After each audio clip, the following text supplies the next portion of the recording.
Welcome to the Jennifer J. Hammond Podcast. Jennifer is a licensed realtor, educator, speaker, and best-selling author. Jennifer's goal is to help you find your yay in every day. Jennifer is grateful for the opportunity to educate, empower, and inspire you with powerful conversations, insights, and new viewpoints. Here's your host, Jennifer J. Hammond.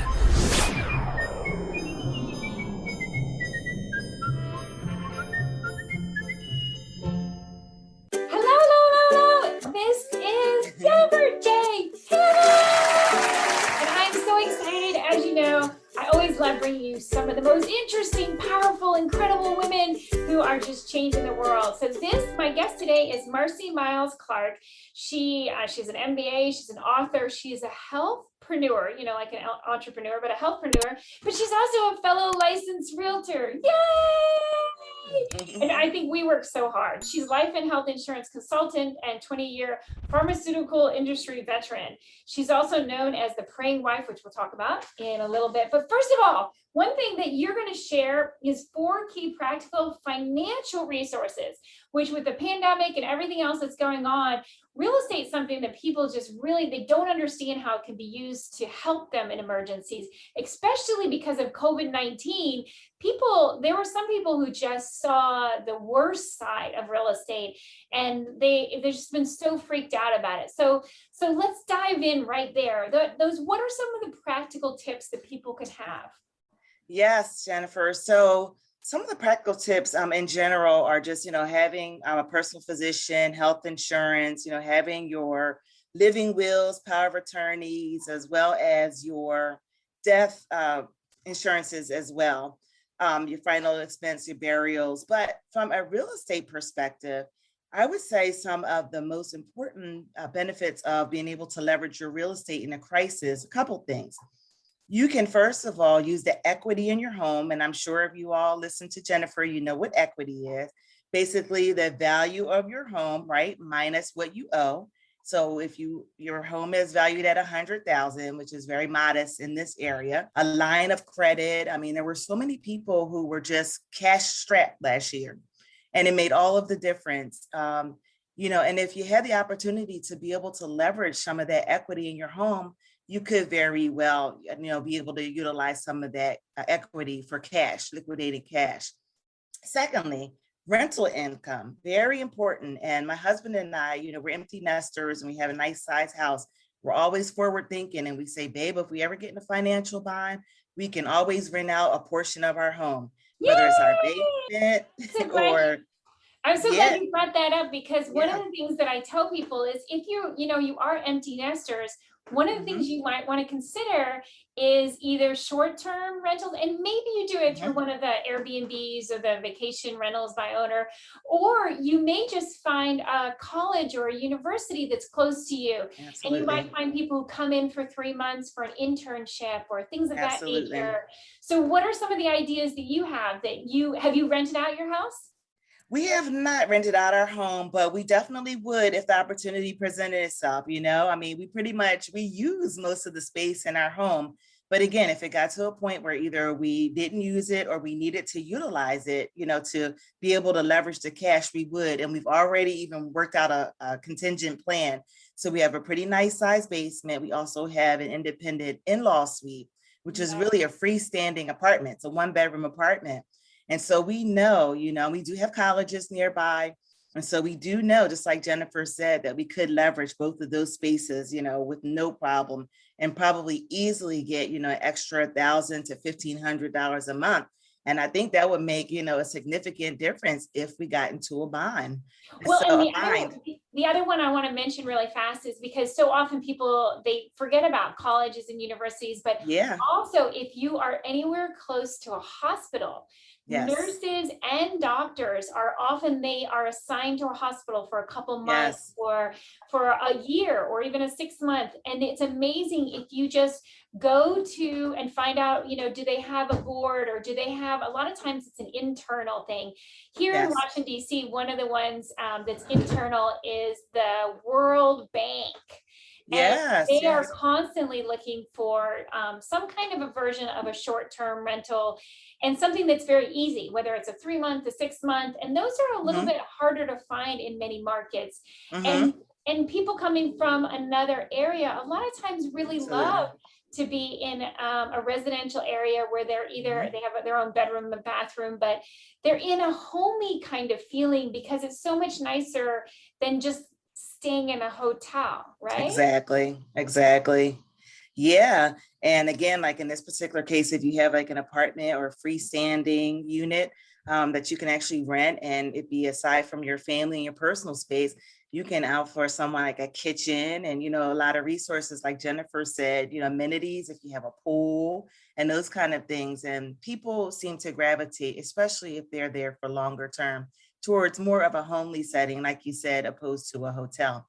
So we definitely advocate all those things. And another thing that came to mind, Jennifer, while we were talking, is actually utilizing your house. I mean, probably, there's different schools of thought, but you could do, maybe like a boarding home, different rooms in your home.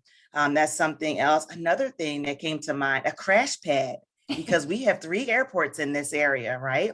And so there's a lot of flight attendants who come and go, and they need places to stay as well. They're very transient. And so that may also be, an additional income stream that you could consider for one of your properties or your home and leveraging, cash as needed. And Also, very well said, because yeah, obviously, as you know, in the Washington, D.C. area, we have 3 airports here. So all of us are yeah, close to at least one of the 3, if that's not right. all 3. Again, as a crash pad, flight attendants, a lot of times they will, if you have a house and you have 3 bedrooms, you'll end up with 3 flight attendants or 2 flight Mm-hmm. attendants and one of the pilots, and they just want to come in. Obviously, as you know, it's funny because sometimes we get worried about the word crash pad, but Right. really because they're just looking for a place where they can relax, and they prefer a homey atmosphere rather than a hotel, just because Yeah. it's a homey atmosphere, right? Yeah. And they're professionals. They have a job. So you know that they can pay, right? You know that Right. they're responsible. They have to get up and go somewhere. So they're not going to be there indefinitely. So I really like that idea. Yep. Well, I think those are great. So it's important to know that real estate can be used in those ways, and it can be flexible, especially in times of emergency. But I think one of the things that you said that I think is so important is to just think outside the box. Because Really. sometimes, we get stuck in our regular patterns and we forget to think outside the box, right? Exactly. Exactly. And it really helps to formulate these plans ahead of time proactively. Sometimes, when stress is on, it makes it really hard to think out the box. And so I like to have, contingent plans just in case things go awry, we can kind of fall back on things. So one of the other things you talked about with those 4 key practical and financial resources, number one, of course, real estate always is, and owning your own Yes. real estate and learning to leverage it, whichever way you do. But you also talked about, different living insurances. One of the things Yes. that in like the living will, that is something, I Mhm. just recently was looking into because of my father, and I realized, wow, that needs to be updated Yes. regularly. I think that's Yes. another thing people overlook is they think, oh, I did that will over gone ago, or I've done that living will, it's all signed, but then they don't realize, oh, that was 3 years ago. And maybe depending Right. on your state, it's not valid Right. anymore. Right. And things change, your wishes change. Sometimes, your family expands. Maybe you had a child since the last time you updated your will and you want to include your kids or your grandchildren. So, all different things, as we get older, our wishes change. And maybe when we were younger, we said, you know what, if something happens to me and I become incapacitated, I don't want to be, revived. But as you get, or when you're younger, sometimes you say you do want to be revived because, you can't imagine yourself dying. But Right? when you're older, sometimes your wishes change and you say, you know what, I'm just going to go with it. If something happens to me, then just let it be. But the key is really, like Jennifer said, is staying current with your wishes and making sure that you have in writing all of your desires, making sure that your family knows those wishes so that they can carry them out accordingly. And one thing, Marcy, I would love for you to share any tips that you have for having that hard conversation. Because even with my father, I've realized, wow, sometimes it's really hard to get him. I mean, one, it's hard for me to go, okay, so let's talk about your death. I mean, Yes. and I try to use humor sometimes, but what kind of tips can you have to help someone have that conversation? Yeah, so I'm the family caregiver. I've been since 13 years old, started taking care of my mother, then my husband, he was sick recently, as well as my grandmother who's 95 years old. So I'm probably the ideal person to have this conversation because I've had it a number of times, unfortunately. But really, the conversation really just looks like, hey, mom, dad, husband, I really just want to make sure that your wishes are carried out, and just put it back on them. You want to make sure that their desires are communicated accordingly. And who wouldn't want that? And so it's all about the person and just making sure that their wishes are known. And I would just keep it, very conversational. Sometimes people don't like to hear about those things. And you can kind of gauge what's the best time. I don't know if I would want to bust out and have this conversation with my husband in the middle of the World Series or the Super Bowl. It's probably not a good time to have this conversation, but maybe over dinner or a relaxing environment, whatever the opportunity presents itself. But I strongly encourage you to have these conversations sooner than later. Yeah, I think that it's one of those ones where people keep putting it off and putting it off and putting it off, Yeah, and then yeah, it doesn't happen until it's you're in a situation where you can't have the conversation because they're that's sick right. or they're ill or That's something of right. that nature. So one other thing I wanted to, before I want us to talk about COVID-19 and what happened with you and your husband. But before we get there, you're also a licensed real estate agent. And I got to tell Yes, you, this is year 2021. yes, And it has got to be the wildest year for those of us in the DMV, which is Washington, yes, D.C., Maryland, and Virginia area. yes, As licensed real estate agents, oh my gosh, this is a very wild time. So yeah. talk a little bit about your experience. What's happening right now? Yeah, I mean, it's definitely a seller's market. And so the inventory is very low. If you put a house on the market and it's priced accordingly, you'll get multiple offers in days, sometimes same day. It's a little bit of a double-edged sword, just kind of depending on, which side you're representing. If you're a seller, it's great because in many cases, you're getting overbid. So people are paying more than value for the property. They are waiving disclosures, disclaimers, and sometimes appraisals if they have cash, and it's really just easier for the seller per se. But if you are moving to this area, if you're selling one property and then you end up being a buyer, then you're on the other side of it where you're now you're now inheriting a bunch of competition. And so, there's multiple offers again, and sometimes you have to go out of your comfort zone. You have to be very, very quick, and you have to be very witty in terms of what you put in your contract to get your contract accepted. So you can't ask for closing costs or any concessions or anything like that, because of the person next to you. If all things are equal and they're not asking for anything, then they're going to be the ones that get the bid. So there's a lot of things going on. It's very interesting. I've actually been licensed for over 15, 20 years now. So I've seen a couple of different markets, and this kind of reminds me of the market in the early 2000s. And Mhm. so, it's great. Yes, it is, especially if you own, because you've just seen your values just soar. And so this is a really good time to own property. Like we said, if you need to leverage it, or if you're cashing out, if you are retiring or you're downsizing, especially from this area or another high price market, and you're going to a lower price market, like somewhere like in Florida or down, south, where your money goes a lot further. I mean, you're just like golden. You have cash, you can have a couple $100,000 easily, and just plunk it down on something else, and before you know it, you can end up with a property actually mortgage free, that you own free and clear, just from the equity in your current property. So it's a great place to be. I'm just hoping and praying that, it will last, and, kind of, they say what goes up must come down. So that's the Yep. kind of scary side of it. Yeah. Yeah, we want to make sure that everybody is protected and safe. So I Yes. think it's also, I feel like being a licensed real estate agent, we're also a little bit of, like the role of caretaker, role of wife or mother. We want to make sure all of our clients, all of our customers and our clients are just loved and taken care of. And so we do hope that this market, Yes. takes care of people, because I know it's pretty tough Yes. for buyers right now, and some of them Yeah. feel like they've been through a washing machine with Yeah. all the kind of ups and downs that are out there. But I don't want Yeah. to run out of time before we talk about, you got a book, you wrote a book already, Praying Wife, Healed Husband.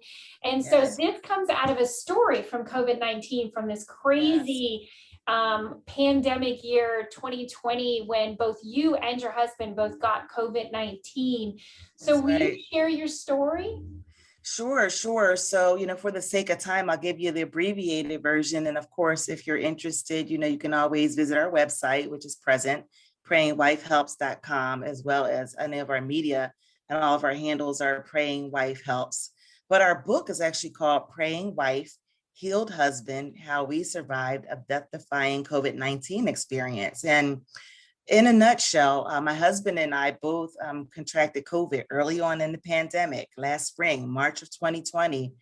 And like I said, we're empty nesters, we have a good life, and, we travel, and, we're very transient. And so we have no idea to this day where we contracted COVID, but nevertheless, in a very short time period, my husband became deathly ill. I, on the other hand, remained pretty mild. And so at the beginning of the pandemic, because there were so many unknowns, of course, I was unable to see him. So he ended up having to have an emergency intubation at Johns Hopkins. So he was put on the ventilator literally after days of being diagnosed with COVID, just because his lungs were literally failing. Wow. And like I said, my husband has been an athlete all his life, through high school and through college. And he's pretty healthy 56-year-old. I'm sorry, he's 57 now. And I am 48. I was 47 at the time. And so in many cases, we were just not the ones that you ever would have, thought that this would have happened to, but nevertheless, it did. And so thank God, we had a lot of different resources, including a lot of the ones that I talked about. And a lot of those resources really just helped us, to get on the other side of things. So my husband actually ended up in Johns Hopkins for a total of 46 days, and he was on the ventilator for 28 days. During that time period, he was in a medically induced coma, and he was not expected to live. That's how severe, his sickness was. And the scary part is that it just all came out of the blue, like overnight, it started off literally as like presented like flu symptoms. And then next thing you know, he had a fever, and he ended up developing this really terrible cough. And so throughout the week, everything else got better, but that cough just, did not subside. So I was in touch with his physician, who urged me on the Friday of, literally a week after the onset of our symptoms and 3 days after being diagnosed. He urged me to get him to the hospital immediately, just to have a CAT scan. And we thought he would just have, some kind of treatment or medications and, be sent on his way.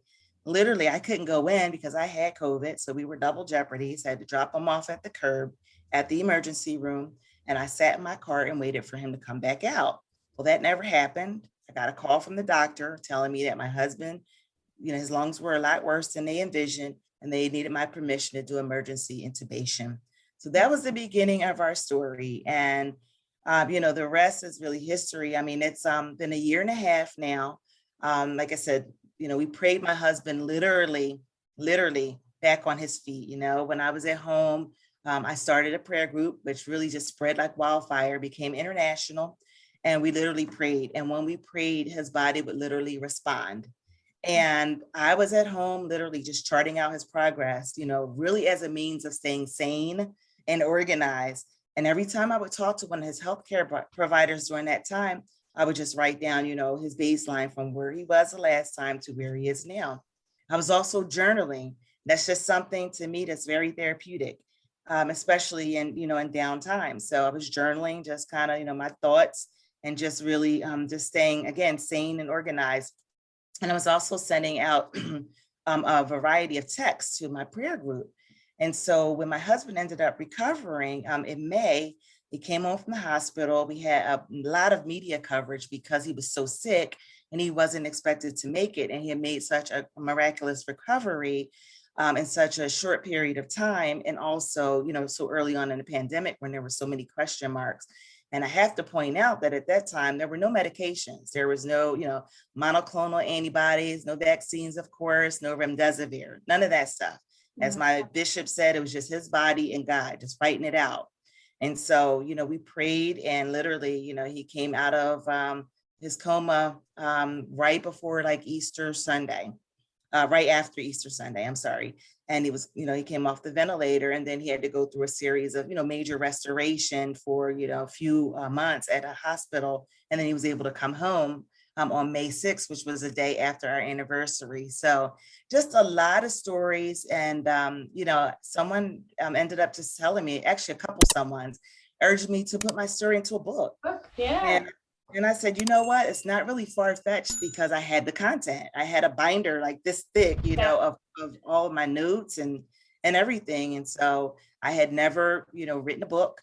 I had planned to write a book at some point, probably on real estate or life insurance, or, something like that. I would never have thought that I would write a book in 2020, nor would I have ever guessed that it would have been my survival story. But things work, the Lord works in mysterious ways.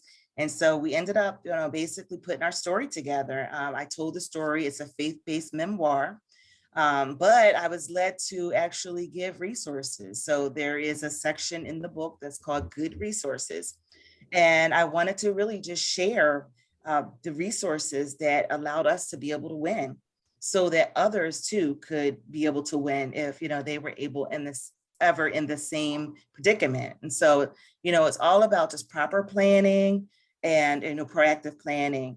And so I really just talk about, the importance of spiritual resources, faith and prayers and meditation, journaling, all those good things. But then, I go a lot further and talk about the practical and the financial resources like Jennifer and I discussed, personal physician and having health insurance and living wills, power of attorneys. I mean, these were all the things that we had in place that really, really made the difference in my husband's outcome, And so I really, truly, I can't overemphasize the importance of proactive planning.